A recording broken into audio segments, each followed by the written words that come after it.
Hi everyone, welcome to a new vlog.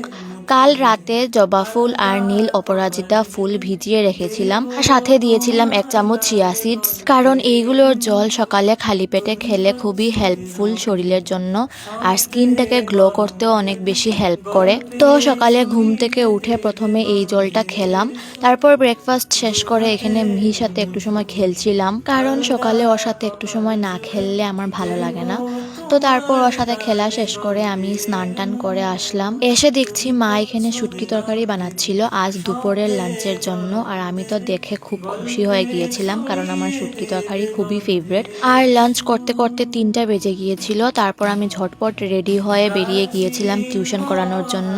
আর সত্যি কথা বলতে লাঞ্চ করার পর একটুকু বেরোতে ইচ্ছে হয় না, তখন মনে হয় যে একটু সময় ঘুমাই, কিন্তু সেটা তো পসিবল হয় না আমাদের টিউশন টিচার্সদের। তো আমার মতো যারা টিউশন টিচার্সরা আছে ওরা নিশ্চয়ই এটার সাথে রিলেট করতে পারবে। তো যাই হোক, তারপর টিউশন শেষ করে বাড়ি আসলাম। বাড়ি আসতে আসতে মোটামুটি 9:30 বেজে গিয়েছিল। আর ঘরে আসার পর এত টায়ার্ড লাগছিল, মানে কি বলবো। তো আজকের এই ব্লগটা এখানেই শেষ করছি, টাটা।